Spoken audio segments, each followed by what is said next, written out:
October 14, 1943. 27,000 feet above Schweinfurt, Germany. The sky is burning. Lieutenant James "Jimmy" Caldwell can taste copper in his mouth, blood from where he's bitten through his cheek. His P-47 Thunderbolt shudders violently as a 20mm cannon round tears through the left wing, ripping aluminum like tissue paper. The metal screams. Everything screams. Below him, 12 miles down through crystalline October air, the city of Schweinfurt sprawls like a cancer, Germany's ball-bearing capital, the industrial heart pumping lifeblood into every tank, every aircraft, every weapon pointed at Allied troops. And between Caldwell and that city, 60 B-17 flying fortresses lumber through flak clouds thick enough to walk on. The bombers are dying. He watches one, tail number 231, Memphis Queen, take a direct hit to the number 3 engine. Orange flame blooms like a hideous flower. The entire aircraft shudders, drops 300 feet in 2 seconds. 9 men inside. Caldwell knows the pilot. Tommy Rodriguez from San Antonio. Has 3 kids. The FW-190s are everywhere now. 12 of them, no, 15, diving from the sun in perfect Luftwaffe formation, predatory and precise. They've already torn apart the lead squadron's right flank. Caldwell's radio crackles with screaming, 6 o'clock high. 6 o'clock, then static. His fuel gauge reads 180 gallons. 18 minutes of combat power. Maybe 22 if he's gentle. The math is simple and terrible. There are too many German fighters, too few American escorts, and the bomber stream is still 40 miles from the target. They'll never make it. Major Harkin's voice cuts through the radio chaos. Escort flight, maintain altitude. Repeat, maintain escort altitude. Do not break formation. Standard doctrine. Sensible doctrine. Stay with the bombers, provide close cover, don't get separated. It's what keeps fighter pilots alive. It's what keeps the mission intact. Caldwell watches another B-17 spiral down, trailing fire and bodies. Something's wrong. Not with the bombers, not with the Germans. Something deeper, something in the geometry of death playing out before him. The FW-190s keep coming from the same vector, the same altitude, the same sun-backed dive angle. Over and over. Like a machine. Like they know something. And then Caldwell sees it. The Germans aren't attacking randomly. They're reading the American playbook. Every time AP-47 turns to intercept, the German formation splits. One element continues the attack run, the other climbs back to altitude. The American fighters chase the climbers, leave the bombers exposed, and the second German wave dives in unopposed. It's brilliant. It's systematic. It's murder. Caldwell's hands tighten on the stick. No one else sees it. Or if they do, they're following orders. Maintaining altitude. Staying in formation. Doing everything right according to the manual. And the bombers keep dying. He looks down at his instrument panel. The altimeter reads 27,200 feet. The airspeed indicator shows 285 miles per hour. His gun sight is calibrated. His ammunition counters show full, 2,800 rounds of .50 caliber death waiting to be unleashed. Tommy Rodriguez's burning B-17 disappears into the cloud deck below, trailing black smoke like a funeral shroud. Caldwell's jaw sets. He knows what he has to do. He knows what it'll cost him. But something's wrong with the entire system, and no one else seems to see it. The strategic bombing campaign of 1943 was supposed to win the war. On paper, it was elegant. Send massive formations of heavily armed B-17 and B-24 bombers deep into German industrial territory, protected by fighter escorts. Destroy the factories, cripple production, force surrender. American industrial might, 600 bombers, 6,000 men, striking at the heart of the Nazi war machine. The reality was a slaughterhouse. In the 6 months from June to November 1943, the 8th Air Force lost 1,764 heavy bombers over Europe. That's 17,640 aircrew, killed, wounded, or captured. The bomber crews called it the bloody summer. Some missions saw casualty rates exceeding 30%. Men calculated their odds of survival at around 1 in 4. They flew anyway. The problem wasn't courage. American bomber crews had courage in terrifying abundance. The problem was physics and tactics, and a strategic doctrine built on assumptions that were being shredded at 25,000 feet every single day. German fighters had learned to exploit a critical weakness. American fighter escorts, primarily P-47 Thunderbolts and P-38 Lightnings, were bound by rigid tactical doctrine. They stayed in close formation with the bombers, providing a defensive umbrella. Sensible. Protective. Fatal. The Luftwaffe pilots, veterans hardened by years of combat on the Eastern Front, recognized the pattern immediately. They developed boom and zoom tactics. Dive from superior altitude at speeds exceeding 400 miles per hour, strike the bombers, then climb back above the American fighters before they could react.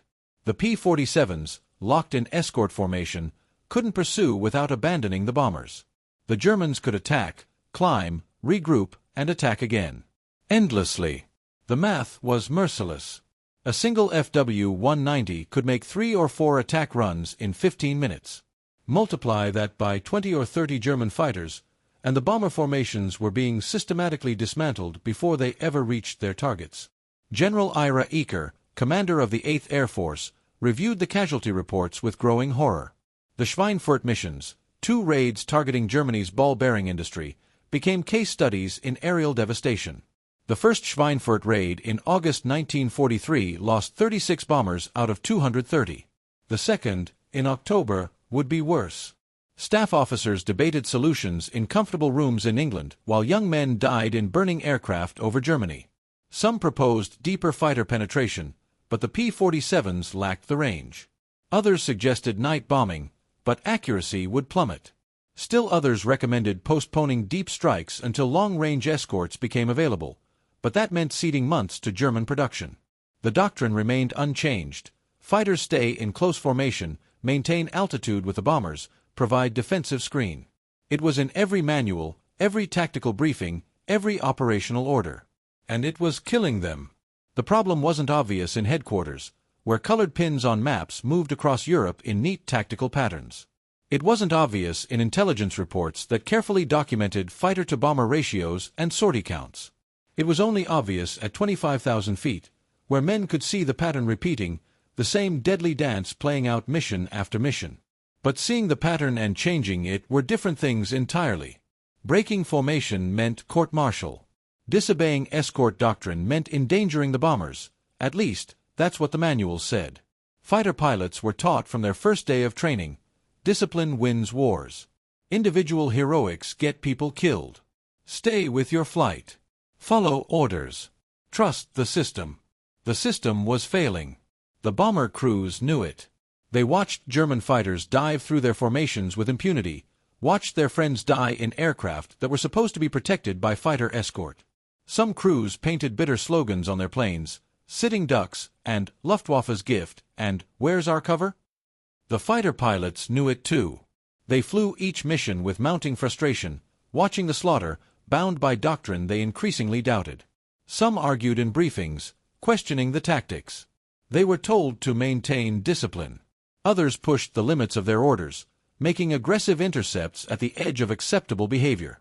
It wasn't enough. What was needed wasn't better pilots or more aircraft or improved training. What was needed was someone willing to break every rule, risk everything, and prove that the entire tactical framework was fundamentally wrong. Someone who could look at doctrine written by generals and staff officers and say, "I don't care what the manual says. I can see what works." Someone reckless enough to try, and skilled enough to survive. Lieutenant James, Jimmy, Caldwell wasn't supposed to be in a cockpit at all. Born in 1921 in Meridian, Mississippi, he was the youngest of 4 brothers in a family of tenant farmers who worked someone else's land for shares of crops they'd never own. His father died when Jimmy was 12, heart attack in the middle of a cotton field, dead before he hit the ground. His mother took in laundry. Jimmy dropped out of school at 14 to work at Henderson's garage, changing oil and patching tires for 50 cents a day. He was good with engines. Better than good. He had a natural feel for mechanical systems, an intuitive understanding of how power and motion and timing interconnected. Old man Henderson used to say Jimmy could diagnose an engine problem just by listening to it idle. By 16, he was rebuilding carburetors and timing magnetos on aircraft engines for the local crop dusters. That's where he fell in love with flying. Not the romantic nonsense about freedom and clouds and adventure. Jimmy's love was practical and profound. He loved the mechanical elegance of flight, the way an aircraft was a system of interdependent problems solved through engineering. Lift and drag, thrust and weight. Every flight was physics made visible. He'd watch the crop dusters take off from Henderson's field, yellow biplanes lifting into the Mississippi heat, and he'd think, that's a 450 horsepower Pratt & Whitney engine turning a 9-foot propeller at 2,100 revolutions per minute, generating exactly enough thrust to overcome 3,200 pounds of weight plus drag coefficient. That's not magic. That's math. When the war started, Jimmy was 19 years old, making $45 a month as a full-time mechanic. He had $73 in savings. The Army Air Corps offered flight training, 3 meals a day, and $75 a month. The decision wasn't complicated. He applied in January 1942. The recruitment officer looked at his education record, 8th grade, and shook his head. "Son, pilots need at least 2 years of college. Best I can do is put you in as a mechanic." Jimmy looked the officer in the eye. "Sir, I can field strip and rebuild a Pratt & Whitney R-1830 engine in 6 hours. I can calculate fuel consumption, service ceiling, and range with a slide rule faster than most of your college boys can read the gauges. And I've got 200 hours of stick time in crop dusters. I don't need college. I need a chance." The officer, a veteran of the First War, recognized something in the young man's quiet certainty. He made a phone call. 3 days later, Jimmy received orders to report to primary flight training in Alabama. He graduated 3rd in his class. His instructors wrote evaluations that were consistent and puzzling: excellent aircraft control and situational awareness, unconventional tactical thinking, tendency to question doctrine, recommend for fighter training with supervision. That last part, with supervision, followed him through advanced training, through gunnery school, through the entire pipeline. Jimmy Caldwell was brilliant in the cockpit, but couldn't seem to color within the lines. He'd break formation to practice high-speed dives. He'd question attack profiles that made no sense. He'd argue with instructors about tactics he thought were outdated. One training officer wrote, "Caldwell has exceptional natural ability but insufficient respect for established procedures. He flies like he's solving a puzzle rather than following orders." That evaluation was meant as criticism. Jimmy took it as a compliment. He arrived in England in July 1943, assigned to the 356th Fighter Squadron, flying P-47 Thunderbolts out of Martlesham Heath. His squadron commander, Major Douglas Harkins, read Jimmy's file and made a note: "Watch this one. Talented but unpredictable." The other pilots liked him. He was quiet, didn't drink much, spent his off hours reading aircraft performance manuals and German fighter tactics reports. He asked questions constantly. Why did they fly escort at this altitude? Why maintain this formation spacing? Why not try aggressive intercepts? The veterans would smile and say, "Because that's how it's done, kid. You'll learn." But 3 months into combat operations, Jimmy hadn't learned. He'd just gotten better at seeing what everyone else was trained to ignore. On the morning of October 14, 1943, during the pre-mission briefing for the 2nd Schweinfurt raid, Major Harkins laid out the escort plan. Maintain 27,000 feet, stay in close formation with the bomber stream, do not pursue German fighters beyond visual range of the bombers. Jimmy raised his hand. "Sir, what if we detached a flight to high patrol? The Germans always attack from altitude. If we had fighters at 30,000 feet? Negative, Caldwell. We stay with the bombers. That's doctrine." "Sir, with respect, the doctrine isn't working. We lost 18 bombers on the last deep strike. If we could intercept the Germans before..." "Lieutenant, this is not a debate. Follow your flight leader, maintain formation, Execute the mission as briefed. Understood. Jimmy's jaw tightened. Understood, sir.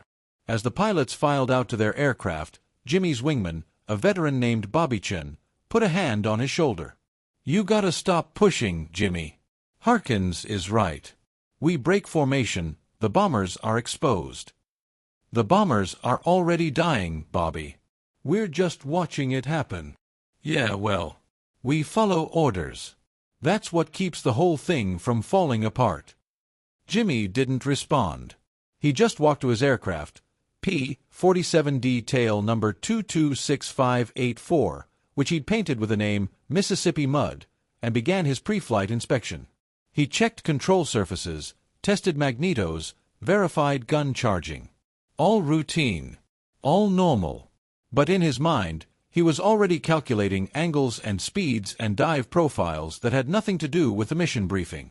He was thinking about physics, about predator and prey, about what would happen if one fighter ignored every rule and dove straight into the killing zone at maximum speed. The crew chief noticed something different in Jimmy's expression. You okay, Lieutenant? Jimmy looked up at the morning sky, clear and cold, perfect killing weather. Yeah, he said quietly. I'm just tired of watching good men die following bad tactics. The crew chief didn't know what to say to that. Jimmy climbed into the cockpit, strapped in, and started the engine. The Pratt & Whitney R-2800 roared to life, 2,000 horsepower of American manufacturing turning a 13-foot propeller. The aircraft shook with barely contained violence. He was going to break every rule today. He just didn't know if he'd survive it. 22 minutes into the mission, Jimmy saw the pattern with perfect clarity. The bomber stream stretched for miles below him, 60 B-17s in 3 staggered combat boxes, each fortress bristling with .50 caliber machine guns. Beautiful, terrible, slow. They flew at 180 miles per hour, maintaining tight formation for mutual defense. Sitting ducks with teeth.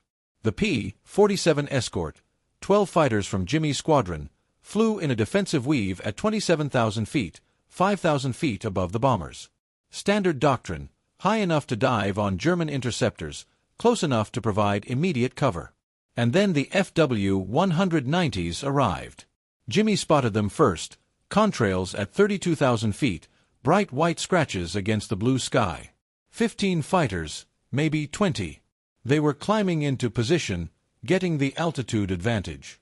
Classic Luftwaffe tactics. Major Harkins saw them too. His voice crackled through the radio, bogies at 1 o'clock high. All flights maintain position. Stay with the bombers. The German fighters reached their perch, 33,000 feet, directly over the bomber stream. They circled once, lazy and confident. Wolves watching sheep. Then they dove. 4 FW-190s screaming down at terminal velocity, 450 miles per hour, maybe faster. They had altitude, speed, surprise. The physics was brutally simple. They'd strike the bombers from above, where the B-17's defensive guns had the weakest fields of fire, then zoom back to altitude before the P-47s could react. Jimmy watched 2 P-47s break formation to intercept. They turned hard, noses up, trying to climb into the German dive path. Too slow. Too late. The FW-190s flashed past them, machine guns and cannons hammering. 1 B-17 took hits across the cockpit. The pilot was killed instantly. The aircraft nosed over, began its death spiral. The 2 P-47s continued their climb, chasing the Germans. The FW-190s climbed faster. They had speed, momentum, energy. The American fighters stalled out at 30,000 feet, hung in the air for a moment, then fell back toward the bomber stream. And while they were gone, 4 more FW-190s dove from the opposite side. Jimmy felt his chest tighten. There it is. That's the pattern. The Germans weren't just attacking. They were baiting. Every time an American fighter climbed to intercept, they exposed a gap in the bomber coverage. The Germans had figured out that American doctrine demanded fighters stay close, so they exploited it. Attack from altitude, draw fighters out of position, attack again from a different vector. Repeat until the escort was scattered and exhausted. It was brilliant. It was systematic. And it was working. Jimmy's mind raced through the geometry. The FW-190s were operating from a superior energy state. Higher altitude meant more potential energy, which they converted to kinetic energy in the dive. The P-47s, bound to the bomber stream's altitude, were always reacting, always starting from a position of disadvantage. But what if you flipped it? What if instead of climbing to intercept, which sacrificed speed for altitude, you dove through them? Match their dive speed, catch them in the middle of their attack run, when they were committed, target-focused, vulnerable. The math clicked into place in Jimmy's mind. A P-47 at 27,000 feet could dive to 20,000 feet in 30 seconds, reaching speeds over 500 miles per hour. The FW-190s dove from 33,000 feet to 22,000 feet, the bomber stream altitude. If Jimmy timed it right, he could intercept them exactly at the point where they opened fire, where their attention was locked on the bombers, where they wouldn't expect an American fighter diving down instead of climbing up. It would work. He was certain it would work. But it violated every principle of fighter doctrine he'd been taught. You don't dive away from altitude. Altitude is life. Altitude is energy. Altitude is the advantage. Diving meant giving up the high ground, surrendering position, potentially trapping yourself below both the German fighters and your own escort.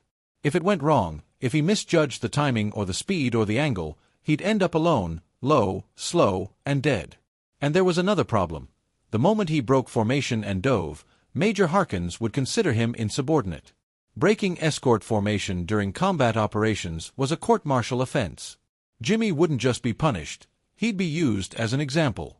The Air Corps couldn't afford fighter pilots thinking they were smarter than doctrine. He looked down at the bomber stream. Another B-17 was hit, number 2 engine on fire, wings starting to fold. He watched men tumble out of the shattered aircraft, parachutes blooming white against the dark earth below. 9 families would get telegrams. 9 mothers would receive folded flags. Jimmy's hands were sweating inside his leather gloves. He ran the numbers again: dive angle, airspeed, bullet ballistics, deflection shooting. All of it required split-second timing and perfect aircraft control. One mistake and he'd either miss completely or dive straight into the ground. But he'd seen the pattern now. He understood what the Germans were doing. And he knew, with the certainty that came from thousands of hours thinking about engines and physics and the mechanical poetry of flight, that he could break it. He just had to be willing to throw away his career and possibly his life to prove it. Bobby Chen's voice crackled on the radio. "2, you still with me?" Jimmy keyed his microphone. "Roger. Lead." "I'm here." But his left hand was already moving to the throttle, pushing it forward to full power. His right hand gripped the stick. His eyes tracked another group of FW-190s climbing to altitude, positioning for their next dive. His heart hammered in his chest. Every instinct screamed at him to follow orders, maintain formation, not throw away everything he'd worked for. But every time he blinked, he saw that B-17 going down, saw Tommy Rodriguez and his 3 kids, saw the mathematical certainty of what would happen if nothing changed. The Germans reached their attack altitude. They rolled inverted and dove. Jimmy's jaw set. He realized the truth. The doctrine was wrong. The tactics were wrong. The entire strategic framework was built on assumptions that didn't survive contact with reality. And if he didn't prove it, right now, right here, consequences be damned, more men would die following rules that were killing them. He whispered into his oxygen mask, "Let's find out." Then he rolled the P-47 inverted and pushed the stick forward into a vertical dive that would either change everything or end his life in the next 60 seconds. The world went inverted. Sky below. Earth above. Jimmy's P-47 dropped like a stone wrapped in thunder. Bobby Chen's voice exploded in his headset. "2. What are you doing? Caldwell, break off." "Major Harkins, Caldwell, return to formation." "That is a direct order." Jimmy reached down and clicked off his radio. Silence. Just the howl of wind and the roar of his engine at maximum power. The altimeter unwound like a clock running backward. 26,000 feet. 25,000. 24,000. His airspeed indicator climbed. 340 miles per hour. 380. 420. The thunderbolt was heavy. 7 tons of aircraft, ammunition, and fuel, and gravity loved it. He could see the FW-190s now, 3,000 feet below and ahead. 4 of them in a perfect dive formation, angled toward the lead bomber group. They hadn't seen him. Their attention was locked forward, calculating gun solutions, preparing to shred American aluminum with 20mm cannon fire. Jimmy's breathing was controlled, mechanical. He'd practiced high-speed dives in training, unauthorized, after hours, when instructors weren't watching. He knew the Thunderbolt could take it. The airframe was over-engineered, built for punishment. But he'd never done it like this. Never at combat power. Never with the stakes this absolute. 450 miles per hour. The control stick felt like it was set in concrete. At this speed, the aerodynamic forces required massive strength to move the control surfaces. His arms strained. The aircraft vibrated so hard his vision blurred. 23,000 feet. The geometry lined up in his mind like a firing solution. The FW-190s were at 24,000 feet now, still diving, still focused on the bombers. He was above and behind them, diving faster, closing at over 100 miles per hour relative speed. 3 seconds to intercept. His thumb moved to the gun trigger on the control stick. 8.50 caliber machine guns, 4 in each wing, converged at 300 yards. 2,800 rounds total. Enough to saw a fighter in half. 2 seconds. He centered the gun sight on the trailing FW-190. The German pilot still hadn't looked back. Why would he? American fighters climbed to intercept. They didn't dive. 1 second. Jimmy's thumb pressed the trigger. The P-47 shuddered as all 8 guns erupted simultaneously.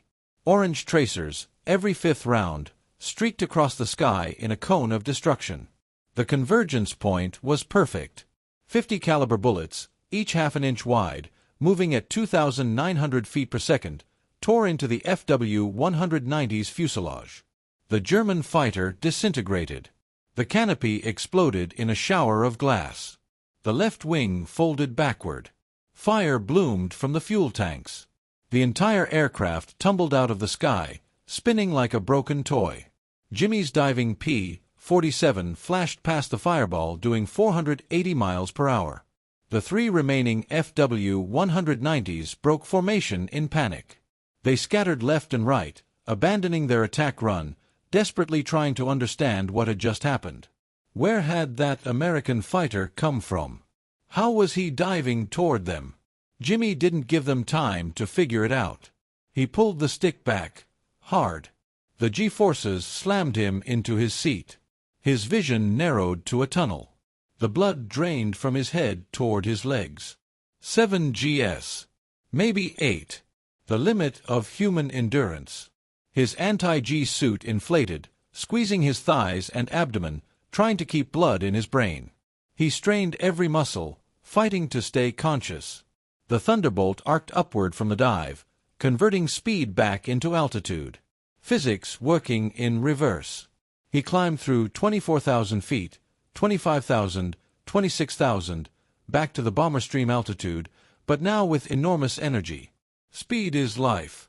Altitude is life. He had both.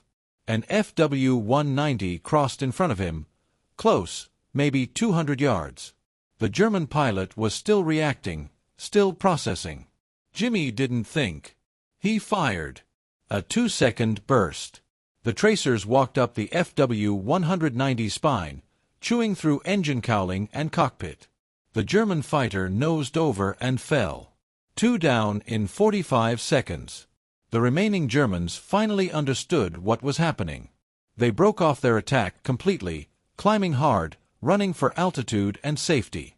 They'd come to hunt bombers, slow, predictable targets. They hadn't expected a P-47 moving like a meteor, attacking from impossible angles. Jimmy didn't pursue. That would be the classic mistake: chase the enemy fighters, leave the bombers unprotected. Instead he throttled back, easing into a position above and behind the bomber stream. Exactly where he'd started. Except now the bomber crews were cheering on their radios, and the German fighters were 2 aircraft lighter and climbing away fast. He clicked his radio back on. The airwaves erupted. "That was incredible. Did you see that dive? Thought he was gonna hit the ground." Major Harkins cut through the chatter. "Caldwell, return to formation. We will discuss this when we land." Jimmy's voice was calm. "Roger, lead. Returning to formation." But his mind was elsewhere. He was calculating. The dive had worked perfectly. He'd caught the Germans in their most vulnerable moment, disrupted their entire attack pattern, and done it with minimal risk because they'd never expected it. The tactical geometry was clean, elegant, provable. He glanced at his fuel gauge, 140 gallons. Still enough for 10 more minutes of combat. Still enough to do it again. He looked up.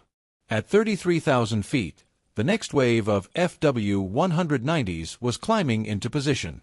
8 of them this time. They'd seen what happened to their comrades, but they had orders too. The bomber stream had to be stopped. They reached attack altitude. Circled once. Prepared to dive. Jimmy pushed his throttle forward. Bobby Chen's voice. "Jimmy, what are you?" "Major Harkins, Caldwell, hold position." "That's an order." Jimmy rolled inverted and dove again. This time, he wasn't alone. Bobby Chen rolled with him. Then another P-47. Then 2 more. 4 American fighters dropping out of the escort pattern, diving toward the diving Germans, breaking every rule in the tactical manual. Major Harkins' voice was strained. "All aircraft return to..." But it was too late. The doctrine had broken. Jimmy's heresy was spreading. And in 60 seconds, 12 more men would owe their lives to one mechanic from Mississippi who knew that courage sometimes looked like insubordination. The second dive was chaos refined into violence. 4 P-47s plummeting through thin air at terminal velocity, Jimmy in the lead, Bobby Chen on his wing, 2 others trailing. The FW-190s saw them coming this time. The Germans tried to adjust, tried to split their formation, but they were already committed to the dive. Physics doesn't negotiate. 22,000 feet. Jimmy's airspeed hit 495 miles per hour. The Thunderbolt's wings bent visibly under the aerodynamic stress. The rivets holding the aluminum skin screamed. His vision shook so hard he could barely read the instruments. An FW-190 filled his gun sight. Jimmy fired. The .50 caliber round struck low. He'd miscalculated the deflection at this speed. The bullets tore through the German fighter's tail section, but missed the critical components. The FW-190 rolled hard right, trailing fragments but still flying. Mississippi, damn it. But Bobby Chen was there. His P-47 dove past Jimmy's left wing, guns hammering. Bobby's aim was perfect. The tracers converged on the damaged FW-190's engine. The BMW radial motor exploded in a gout of oil and flame. The German fighter snap-rolled and fell, pilot bailing out at 20,000 feet. 3 down. Jimmy pulled up from the dive, his G-suit crushing his legs as 8GS compressed his body. His peripheral vision went gray.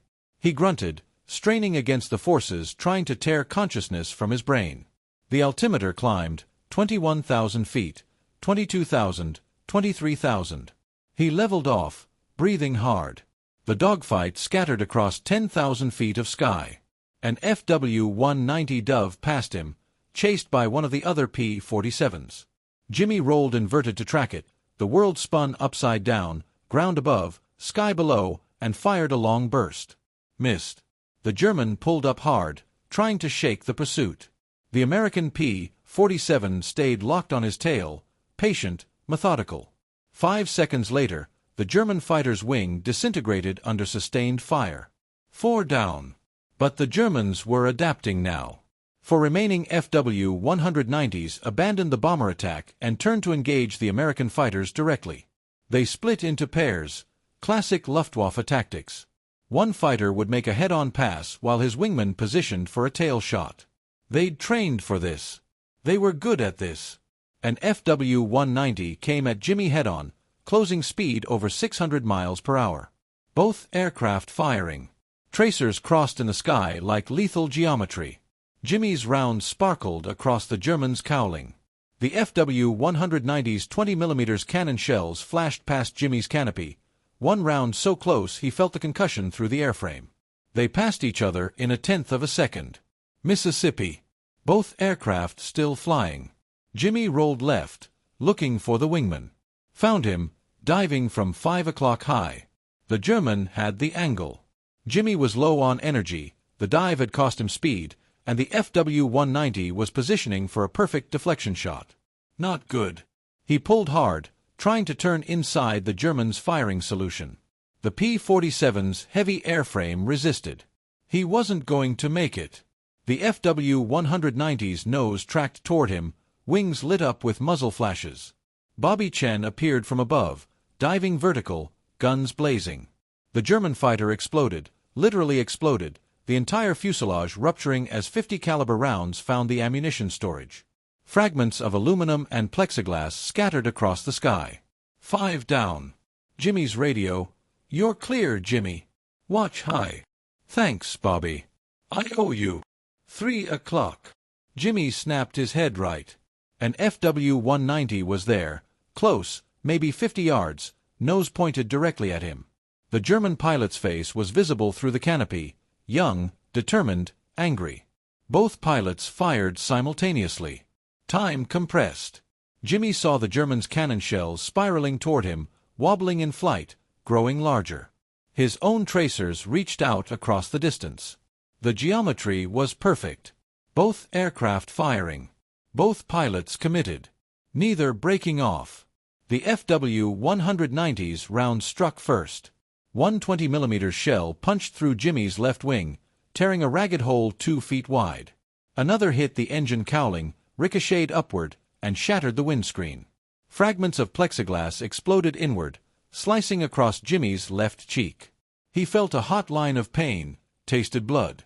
But his rounds were finding the FW-190. The .50 calibers walked up the German fighter's belly, through the cockpit, into the engine. The pilot slumped forward. The aircraft nosed down, trailing smoke and coolant. 6 down. Jimmy's engine coughed.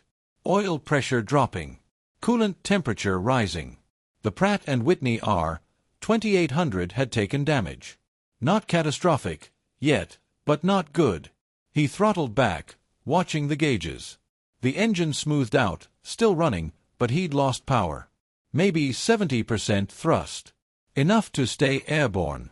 Not enough to dogfight. He looked around for the remaining German fighters.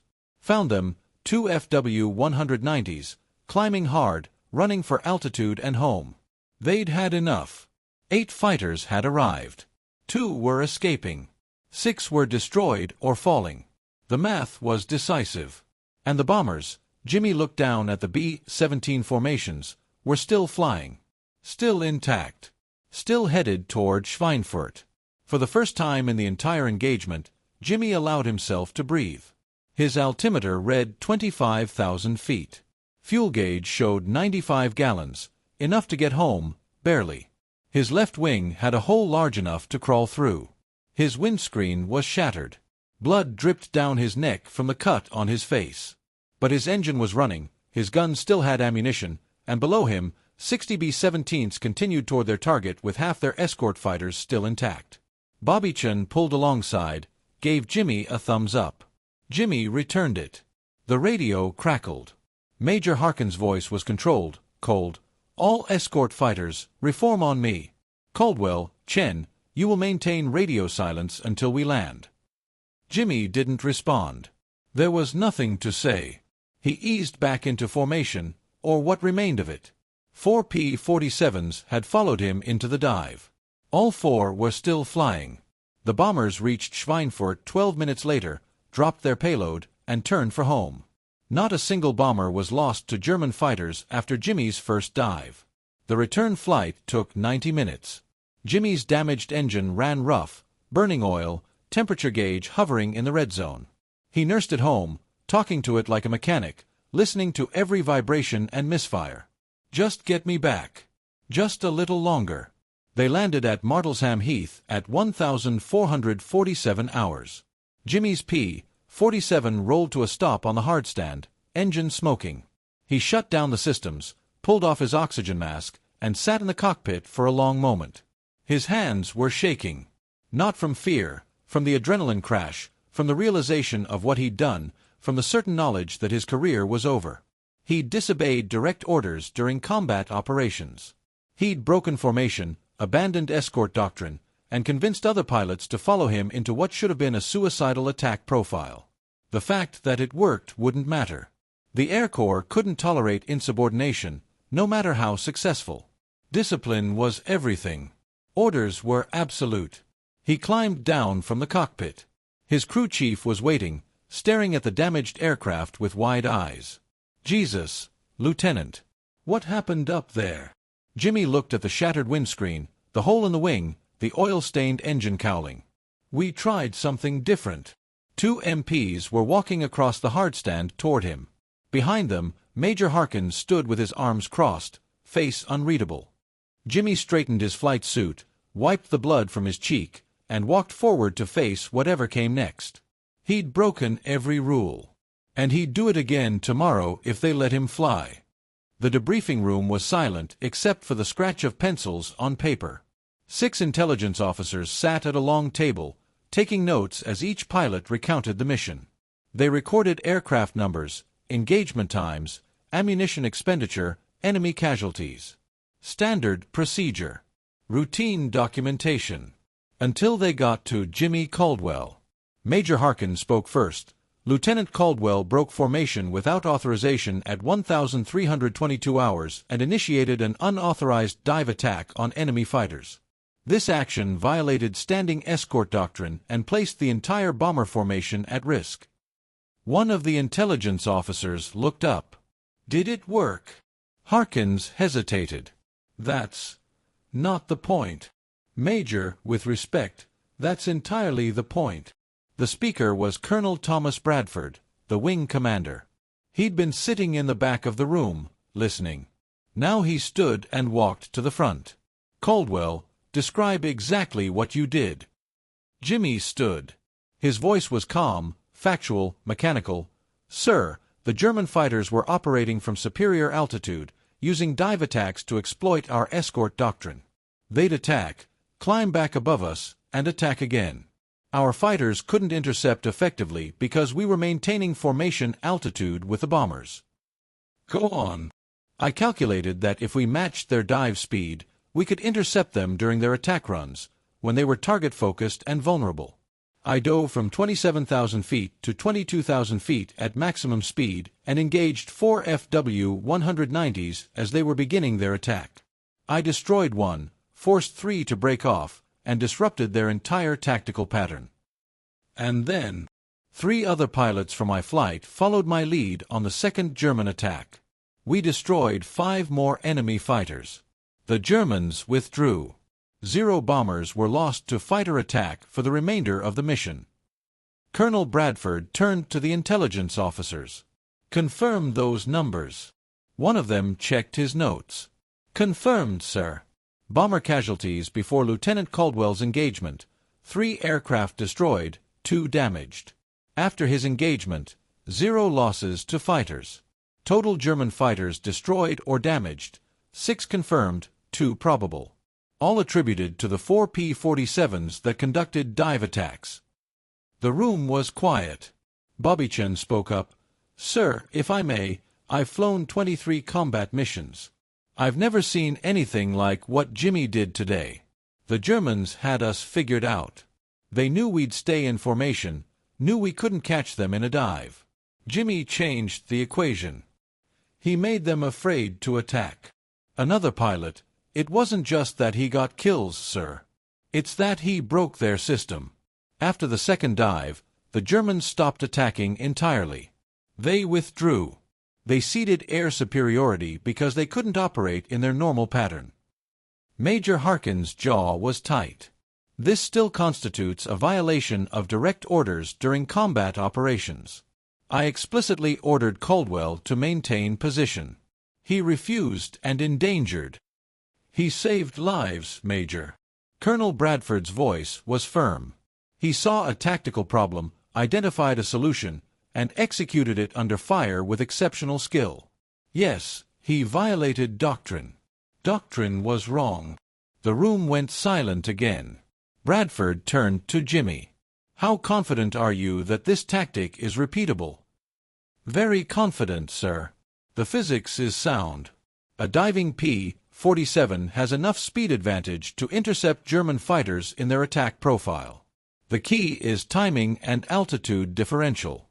If we position escort fighters at staggered altitudes, some at bomber level, some 5,000 feet higher, we can cover both close escort and aggressive interception. The Germans won't be able to predict where the threat is coming from. You're proposing a fundamental change to escort doctrine. Yes, sir. I'm proposing we stop letting the Germans dictate the terms of engagement. Bradford studied him for a long moment. Then he turned to Harkins. Major, I want Caldwell's tactical profile documented in detail and distributed to every fighter squadron in the 8th Air Force. I want his gun camera footage analyzed. And I want him leading a training flight tomorrow to demonstrate the technique to squadron leaders. Harkins stiffened. Sir, we can't simply ignore violations of. Major, we've lost 1,764 bombers in 6 months following doctrine that doesn't work. This pilot just proved there's a better way.